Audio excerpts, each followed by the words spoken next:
बिस्मिल्लाहिर्रहमानिर्रहीम। अस्सलामुअलैकुम। उम्मीद करती हूँ कि आप सब खैरियत से होंगे। अल्लाह से दुआ है कि वो हम सबको अपने अपने घरों में खुश और आबाद रखे, आमीन। आज मैं आपके साथ हरी प्याज के बहुत ही मज़ेदार से पकौड़ों की रेसिपी शेयर करूँगी। पकौड़ों की ये आसान सी रेसिपी आपको अच्छी लगे तो वीडियो को लाइक ज़रूर कीजिएगा। नए देखने वाले व्यूअर्स से रिक्वेस्ट है कि वो चैनल को सब्सक्राइब ज़रूर कर लें और साथ ही बेल के आइकॉन को दबाना बिल्कुल ना भूलिएगा नई वीडियोज़ के नोटिफिकेशन के लिए। और वीडियो को मुकम्मल देखने के लिए एंड तक मेरे साथ ही रहिएगा।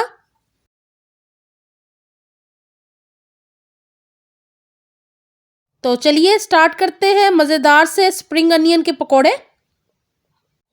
यहाँ पे मैंने हरी प्याज ली है 2 कप। इसको मैंने अच्छी तरह धो के काट लिया था और यहाँ पे मैंने इसको एक बाउल में शामिल कर दिया है। साथ ही मैं इसके अंदर मसाले शामिल करूँगी जिसमें कुटी हुई लाल मिर्च 1 टीस्पून है, ज़ीरा ½ टीस्पून है, नमक ½ टीस्पून है, धनिया ½ टीस्पून है और पिसी हुई लाल मिर्च 1 टेबलस्पून शामिल कर दिया मैंने। यहाँ अब मैं शामिल करूँगी बेसन को मैंने छान लिया था और ये मैं 2 छोटे कप बेसन शामिल कर रही हूँ और इसको मैंने हाथों से अच्छी तरह मिक्स कर लेना है क्योंकि हरी प्याज में काफ़ी लिक्विड होता है। तो इसको पहले मैं खाली मिक्स करूँगी, फिर इसके अंदर हम थोड़ा थोड़ा पानी शामिल करके इसका बहुत अच्छा सा एक मिक्सचर तैयार कर लेंगे जिसके हम पकोड़े बनाएंगे। अब मैं थोड़ा सा पानी शामिल करूँगी इसके अंदर और इसको अच्छे से मिक्स कर लेना हाथों की मदद से। थोड़ा सा लिक्विड और जाएगा तो मैं यहाँ पे थोड़ा सा पानी और शामिल कर लेती हूँ।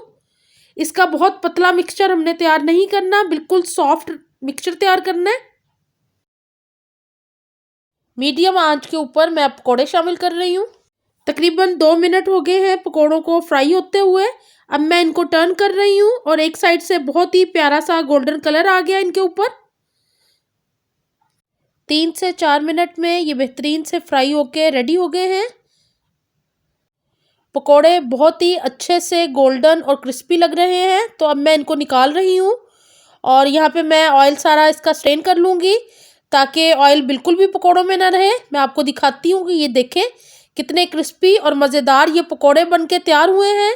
तो इसी तरह मैं बाकी भी निकाल लूँगी। यहाँ पे मैंने सारे पकोड़े निकाल लिए हैं और इसी तरह मैं बाकी के भी सारे पकोड़ों को हल्की आंच के ऊपर क्रिस्पी गोल्डन फ्राई होने तक फ्राई कर लूँगी और फिर इनको सर्व करते हैं। यहाँ पे मज़ेदार से क्रिस्पी स्प्रिंग अनियन या हरी प्याज के पकोड़े बनके बिल्कुल रेडी है। इनको मैंने सर्व कर दिया है। आप इसको इमली की चटनी के साथ या हरी चटनी के साथ एंजॉय करें।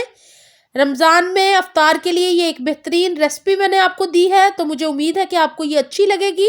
ये पकोड़े बहुत ही मज़ेदार तैयार होते हैं तो इसको ज़रूर ट्राई कीजिएगा और एंजॉय कीजिएगा।